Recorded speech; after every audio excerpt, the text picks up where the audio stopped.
Protection dog topics. When it comes to protection work, does the size of the dog matter? You have heard, it isn't the size of the dog in the fight, but the size of the fight in the dog.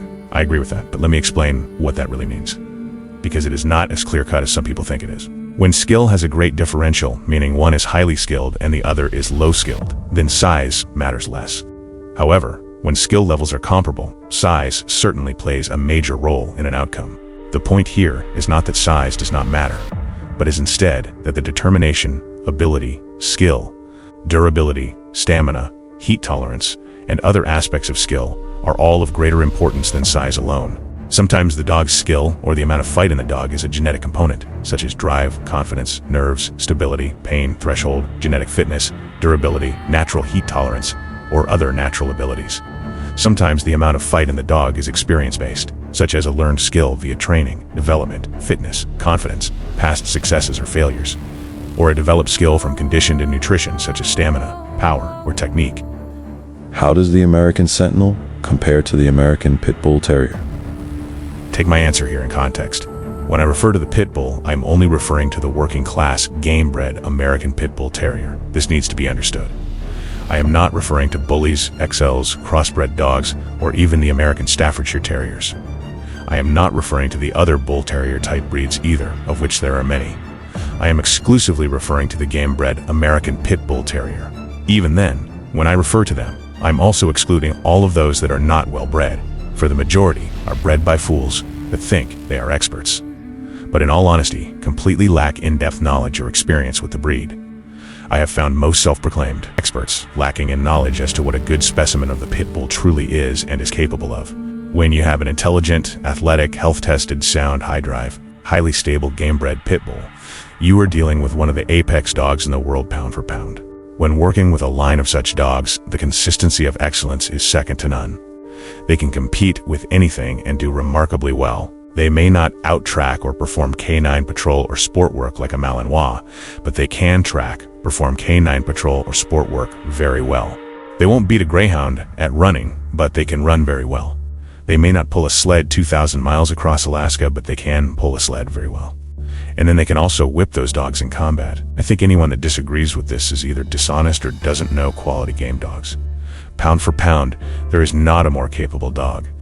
Now, that said, know the lines and stay away from unstable dogs of any breed.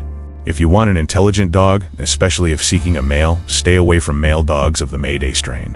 Ironically, my experience with Mayday dogs shows females to be okay, but the males often seem to be a bit lacking in the intelligence department. If you want stable dogs that are not fear-based man-biters, make sure the person you're dealing with will not tolerate unstable dogs. Personally, I have found the Sorrels line to be the best well-rounded strain of American Pit Bull Terriers for my goals. A dog very stable, that can be trusted, is highly intelligent, and yet still extremely athletic. Driven, great recovery time, very game, great conformation, very consistent producers for us in our line, and well, just a near-perfect dog. The only thing I would want is more size. This is where the American Sentinel comes in. In order to produce the perfect dog, I have sought to keep all the traits I desire in the pit bull, but then add size and more loyalty to the family pack. I think a dog should tolerate others in some situations, but like a good woman, they should not be too friendly with strangers. Tolerant at times, but not overly friendly.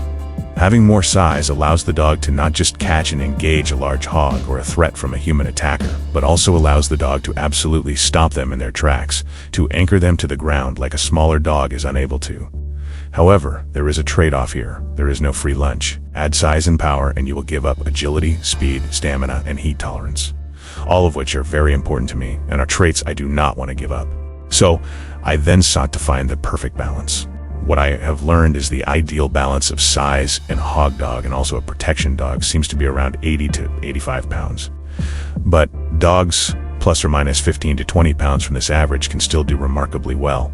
Dogs under 60 pounds are going to have a hard time anchoring a strong adversary due to a lack of power and mass.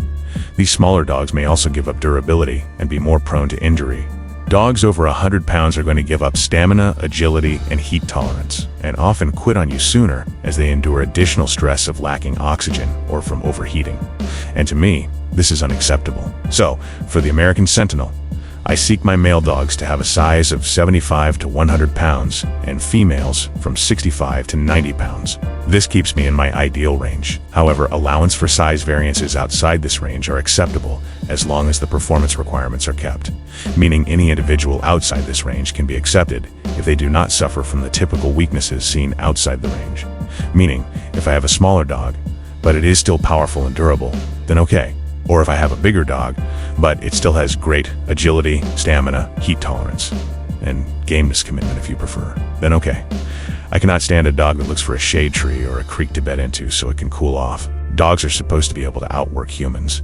If I go camping and go on a 5-mile hike, when I go back to my camp, I want my dog to still feel fresh enough to work should we return and see someone raiding our camp. Rather than wanting to slowly be drugged back to camp, wanting to lay down and cool off, there is also another fault with bigger dogs, and that is packability. Who carries a .50 caliber Desert Eagle for protection? It is just not practical. Having a dog over 100 pounds is very difficult in the car or truck. Can you imagine being at an ATM or a drive-through window restaurant and having someone rob you? Sure, you can set up a video of the dog doing something like that and make it look reasonable, but they are not going to have enough room to lay down in a front bucket seat in real life. So, in real life, dogs that size will probably be in the back, especially if you're on a long trip. The 65 to 100 pound dog has enough room to generally still ride in the front. The only thing I see lacking in the American Sentinel compared to a well-established line and well-bred Pitbull, such as our Sorrels line, is consistency. For example, say we have a litter of Pitbull pups. Typically about half are absolutely excellent, and the other half are still very good. Almost never do we get a dud anymore in our Pitbull program. We select the best specimen and use them to produce the next generation of performance-bred stock. A lot of people say that, but I have noticed few people have a good eye that picks up critical details. Everyone can see the obvious, but having a good eye is important. People talk about kennel blindness, but I honestly believe most people are not knowingly breeding low-quality dogs. But unfortunately, many just lack a good objective eye that is capable of observing the dog's traits in detail. This can be a result of lacking the knowledge and experience required to observe and understand the traits needed to optimize performance. This skill is required to really see the strengths and weaknesses in a dog to the depth one should be able to. I personally am not going to accept a dog into my breeding program if I see any significant faults. Having a good eye is where most breeders fail. That said, my success with our pit bulls is simplified by standing on the shoulders of giants, as the breed has been around a long time and has been highly refined by the harshest of methods. The game-bred American Pit Bull Terrier has continually been registered by the APBTA since 1908, but truth be told, they have been around for much longer than that. For the breed's history reveals game dogs that displayed very similar form and performance dating back to the early 1800s. By studying the breed extensively, I discovered the Sorrels line excelled in many venues. The Sorrels dogs were proven to be game, fit, athletic, courageous, healthy, stable, driven, and also very smart. By carefully selecting key specimens from the Sorrels line with traits I desired, 90% of my work was already done. Selecting wisely and culling a few minor things that are not faults in the breed, but just personal preferences, I was quickly and consistently getting what I wanted in my pit bulls, which I believe is an improved strain of the Sorrels line. The American Sentinel, however, only began in concept in 1990 and in actual production in 2000. As a result, it is unreasonable to expect the consistency of a breed in development for just 25 years. To match the consistency of a breed that has been around for 2 centuries, and possibly even longer. Meaning, when I produce a litter of, let's say, 8 American Sentinels, we generally have 2 that are phenomenal, excellent dogs capable of outperforming even great pit bulls, and 2 more that are very good, capable of doing great work. Then 2 average dogs suitable for moderate work, but possibly not worthy of breeding. And then 2 that may be classified as pet class, meaning dogs that I would refer to as culls that should not be bred. So while our pit bull lines are producing 90+% working class, the American Sentinel production rate would be closer to 25% excellence, 25% very good, 25% decent working dogs but not exceptional, and another 25% that are not up to working standards. But fortunately, these culls still make stable and healthy pet class animals. For the record, these percentages are comparable to most working breeds, including the Malinois. Nevertheless, I am working to reduce the cull rate.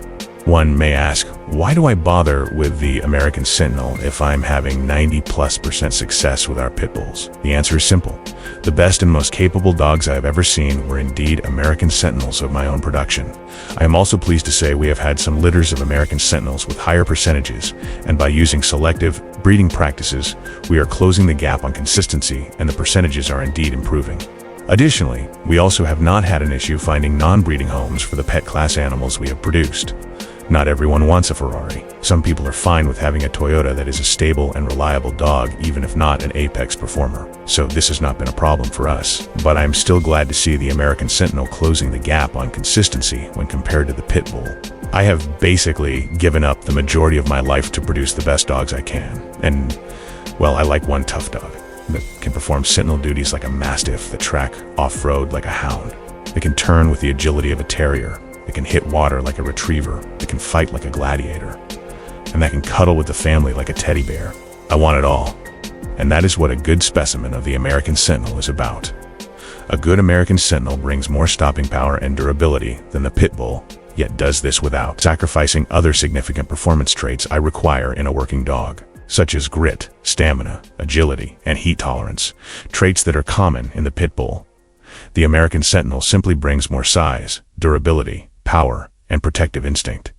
You mentioned culling a few traits from the American Pit Bull Terrier that were not breed faults, but personal preferences. What are you referring to specifically? The historical use of the American Pit Bull Terrier is as a gladiator. As long as the dog worked well in that venue, the dog could have traits that we may not like if those traits did not impede performance in combat. One such trait that can be seen in some lines of pit bulls is timidness, or dogs that can be shy in some environments. While this is not common in the Sorrels line, it too has some dogs that way, and I avoided dogs like that, like the plague. I do not accept timid behavior in my dogs because for me personally, it is a fault, even if it is not a breed fault. While it is true that a timid dog can excel once it is turned on, I know a timid dog can get spooked and be turned off. I avoided timid behavior by not just going with well-bred Sorrels dogs, but also being sure to select well-rounded dogs eager to please, driven, and confident in any environment for our American Pit Bull Terrier Foundation. Additionally, Sorrels dogs come in red, fawn, brindle, black and tan, and even white variants. However, most of the black and tan dogs and white dogs showed up later in Bert's ex-wife's, Joni Winchester's program. I'm not a fan of black and tan. Color generally does not impact physical or mental performance.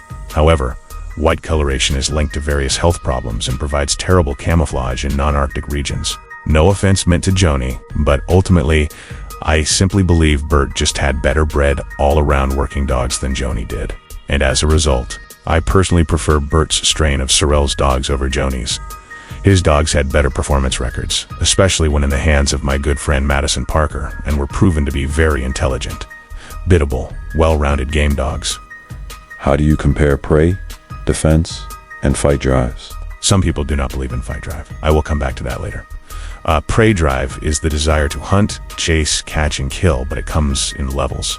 Will the dog quit the chase when it gets tired? Will the dog quit when the prey is more than just a fragile rabbit but fights back like a hog? What will the dog do when the prey is out of range, like in a tree? Will it stay in frustration and keep its eye on the target, or give up and go home? These are all measures of prey drive, which is important to me, because prey drive is a huge asset in training, especially in obedience and bond development, where training can be used to establish trust and clear communication.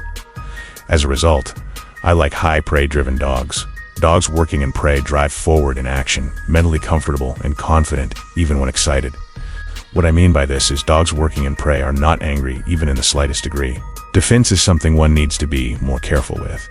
While some level of defense is required to be a reliable, sentry-type protection dog, having too much defense can lead to nerve issues, insecurities, and even instability. I do not want a dog that is a fear biter or uncomfortable in different environments. Stability is essential to me because I breed dogs to work in a family environment. Of course, there are dogs out there with high levels of defense that are still stable. I do not enjoy fear biter types, as they are harder to train, and I also have a hard time trusting such a dog with children. I've found that many of the best protection dogs are not innately high defense, but dogs with just moderate defense drive, but are then conditioned to maintain environmental awareness by stimuli outside the family unit via training and/or lifestyle, which is completely different than breeds that are generally innately suspicious and fearful. breeds high in rank drive or fear-based defense, such as the Cane Corso, Rottweiler, Neapolitan, Chow Chow, Shar-Pei, etc., are often easy to anger. I do not recommend such dogs for family settings. Fight drive is a bit different than prey and defense alone. It is forward, confident, and comfortable, like prey, but contains a degree of emotional expression similar to anger. Not so much the sense of fear-based anger, but more like a desire to end the existence of the opposition, and not for prey-like reasons, but more for emotional reasons and with reduction in self-preservation. It is something that can be seen when the dog is in intense combat, but working as with an emotional intensity as if it was in defense, but different in that the dog is completely comfortable, forward, and confident. This drive may appear to be short-lived and may appear to transition into prey once the combat has been going for a while. But still, the desire is unlike true predatory behavior as seen when a coyote hunts a rabbit. A dog in fight drive can be distinguished from prey because the motive, intensity, and expression is clearly different. It is not fighting to hunt, chase, catch, and kill for the purpose of eating its prey. It is also not fighting because it seeks to stop a threat. Instead, the motive is more like vengeance, as if the dog is instinctively seeking justice, seeking to not to run a threat away, but like the predator, seeking to end the existence of its target. Again, not for the purpose of hunting food. Think of a buck in rut or an elephant in musk. Deer and elephants are herbivores. As a result, it is nonsensical to believe either would have prey drive. Yet, during the mating season, they charge and fight competitive males, including males that display no challenge or threat, and do so without personal regard and with reduction in pain awareness. The dog in fight drive can be distinguished from defense as well because the animal is completely comfortable in combat, without the stress that comes with truly defense work. Not many sport trainers accept the existence of fight drive, but I am confident it is real. To further illustrate this, imagine someone broke into your home and harmed your wife or daughter, but then left and will never return. You are angry and want justice, but at the same time the threat is over. Any action taken is not based on prey or defense. Before I proceed, we should define what the word drive actually means in behavioral science. A drive is a behavior displayed for the preservation of a species, and different hormones trigger different drives. You are not hunting for food, and the threat is gone. Your motive is something else. Hormones are involved. Not fear-based hormones, not hunger-based hormones, but perhaps anger. I am confident that adrenaline, aka epinephrine, is involved. Adrenaline is a natural hormone produced in the adrenal gland that works with the sympathetic nervous system during a fight-or-flight response. Adrenaline rapidly reverses severe allergic anaphylaxis reactions, opening airways, and raises blood pressure. Corticosteroids are also produced by the adrenal gland, reduce inflammation, suppress the immune system, act more slowly than adrenaline, but have a longer-lasting effect. A dog working in fight drive in a protective situation may be unjustified legally, but in the moment, an animal with this drive is less likely to quit when hurt or tired than is a purely defensive or prey-driven dog would be. As a result, fight drive is a benefit in a protection dog, and personally, I believe it is linked to gameness. Ironically, game dogs have often been given corticosteroids both before and after combat in order to manage the stress of serious combat. You may ask, what is gameness? Well, gameness is just a romanticized word by some game dog or gamefowl enthusiasts. Being game means nothing more than having the commitment to continue a task despite stress. Ever heard the question, are you game? It just means, are you willing? Gameness in combat cannot exist without fight drive, and for a protection dog to be considered game, I believe it should have a significant amount of fight drive. On that note, I should also discuss the term civil as it pertains to protection work. Ironically, the word civil means well-behaved, but in protection work, it actually has quite the opposite meaning. A civil dog is a dog that is generally highly reactive and can express what appears to be fight drive when triggered by prey or defense work. But do not confuse the reactive nature of such animals to equate to gameness. Many reactive dogs may turn on quickly, but will also quit early when pressured. Some dogs will turn on late but remain comfortable in deep water. Some won't turn on civilly at all. Then there are a few that will turn on quick and easy, but will also stay in combat even in deep water. But the longer they go, generally, the civil reactive nature of the dog will subside, and in a game dog they will settle their expressed behavior to appear more like prey work, as civil responses are often hectic and vocal, and once a fight has gone on for a bit, the vocalization will disappear in a dog that means business. Vocalization is a prefix to combat and is often done to avoid such. While a hectic dog that cannot reach the target due to physical constraints may start off vocal out of frustration, once it reaches the target, an engagement has begun for more than just a few seconds. If the dog is about that life, then the hectic nature will disappear and the dog will just be steadily working the target. Dogs that remain vocal or stay hectic in combat are generally expressing signs of stress and probably do not really want to be there. Hectic behavior such as re-gripping is a sign that the dog lacks confidence, determination, and gameness. You refer to the family environment and avoiding dogs with rank drive in such settings. Can you elaborate on that? When people refer to dogs that bit a family member without any warning, I personally know that is just not the case. What really occurred is the person failed to notice or accept the warning signs. Fear-driven dogs are often excused because their expression is based on insecurities. Their owners often expect the people around them to keep such dogs comfortable. Meanwhile, a rank-driven dog can also do the same thing, but perhaps even worse. Many rank-driven dogs are opportunistic when they think they can get away with correcting a lower-ranking individual, or perhaps even the head of the group when that individual is in a weakened state. While there are warnings given to a careful observer, such dogs are harder for most people to predict and therefore are what I would consider to be unstable. I avoid both rank-driven and fear-driven dogs. This is not an asset, it is a major liability. While all dogs are liabilities in some way or another, since all dogs require responsible management, I won't feed a dog that I cannot trust or could be a potential threat to me or my family's safety, as that is a level of liability that I will not accept from anyone that is in my home, be it man or beast. They gotta go, one way or another, right? I'm not feeding an insecure animal that may bite in fear if startled, or a rank-driven animal that may become opportunistic and be a threat to my family. By opportunistic, I am referring to when the boss is gone or weak, the rank-driven animal seeks to establish dominance. Nope, not having that. Dogs do not bite without warning. There are always signs. Good eyes see the warning signs early before it is too late. You have mentioned you don't like selling dogs. Since you are in the business of selling dogs, what do you mean by that? I do not want to, quote, sell, unquote, dogs or any other product. Instead, I report what I seek and produce, and then like-minded individuals that seek similar things can find me. If they contact me and ask, "Why should I buy one of your dogs?" I generally reply, "I am not going to be a salesman. I want my dogs to have good homes and want happy clients. Because of that, I am not going to tell you that you should buy one of my dogs. Instead, I will tell you what I have. You have to first know what it is you want before you will know if my dogs will fit your needs. To know that, you will have to study dogs to find out what traits are required to get what you want. I don't want to put round pegs in square holes. Do your homework and study what type of dogs fit your needs and lifestyle. I can hear what you tell me, but no matter how hard I try, I don't know if you really know what it is you want or need. Ultimately, only you know your true needs. So I'm not going to tell you to buy one of my dogs. Instead, I'm going to tell you what I have. Then you decide if my goals fit your goals and needs. Is it necessary to compete in canine competitions to be good at handling, training, or canine protection work?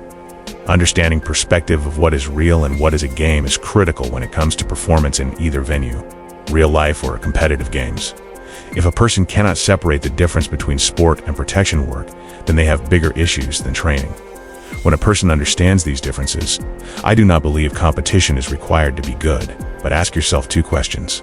1. Do you think games equate to real protection? If you say yes to this, then you have a major problem, and will likely panic and possibly die in a real-life encounter. But also ask yourself, 2.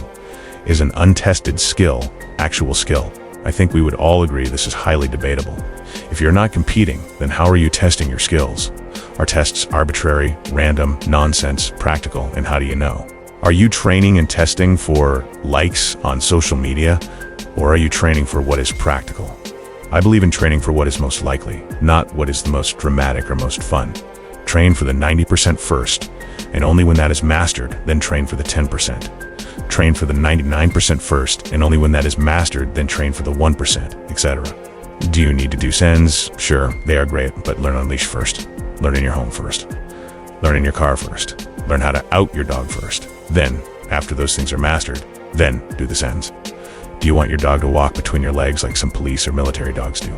There may be a place for that in some tactical situation, but that is very likely to be something I will never need. And odds are, it would be counterproductive in most applications because I would then be falling over the dog. So, I don't see myself ever doing it, but hey, it looks great on social media.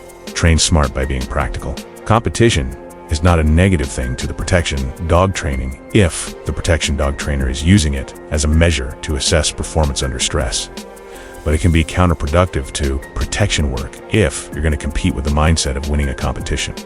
Because training to compete to win generally requires a different mindset than one wants in a true protection dog. For winning, the dog needs to perform all venues for points. And to do that, everything is about obedience, not conflict. True protection work is conflict. No ifs, ands, or buts about it. So to have a true protection dog, one needs to know their dog can handle and overcome conflict. It is a different goal. But if you have the right club and are only doing a competition to check your dog to see if your skill is legitimate, then that is fine. However, one does not have to compete to know this if they have a good club, because practical training and evaluations by competent individuals can also accomplish the same thing. And in fact, many times that can be better than competition, because the only fault I see in competition is, it is, after all, designed for trophies and obedience, not combat. And as a result, I do not believe they generally test what is required in a protection dog. But if you want to do it, that is fine. Just know a protection dog is going to view it differently than is a sport dog, and will likely score lower because when a dog works under true conflict, there is stress involved, and the obedience will likely not be the same as a dog that is performing a routine. Anyone that says their dogs perform obedience in stress the same as they do when not in stress is not being honest. Arousal during prey drive or play is not the same as arousal during combat, be it fight or defense, or even the same as real tough serious prey like hogs. High arousal often causes tunnel vision, which can result in delayed responses to commands, or, in extreme situations, completely ignored commands.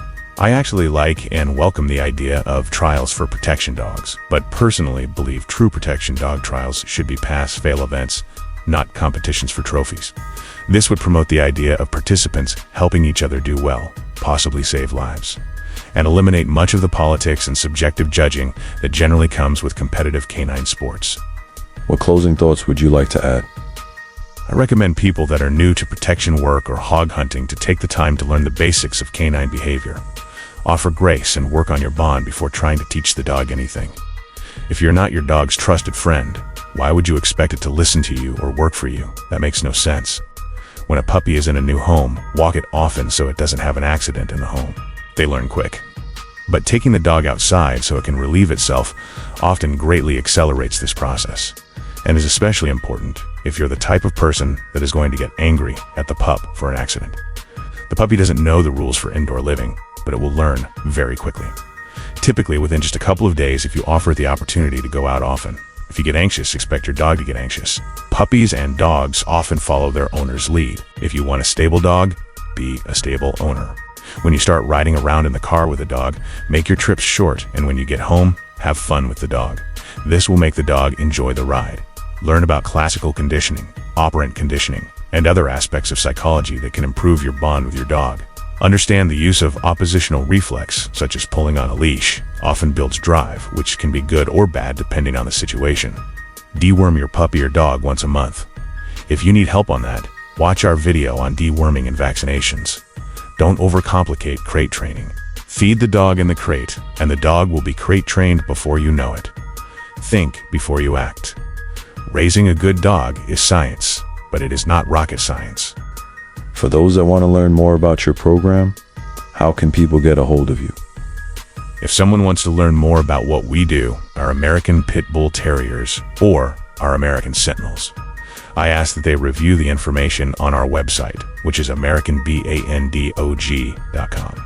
Please do this carefully before calling us, but after doing so, if you still have questions, by all means feel free to send us an email, text, or give us a call. We will be glad to help you. Thanks, and have a blessed day. No AI was used in the production of this content other than converting text to voice. The entire transcript was authored by H. Lee Robinson, owner of American Sentinel K9, LLC. Mr. Robinson has 2 degrees in animal sciences, is a retired biology and genetics teacher, professor, been training dogs for 35 years, and has been breeding a DBA, registered American Pitbull Terriers, and ASCR, registered American Sentinels, since 2000. Soundtrack was created by Eric Lawton of Lawton Beats.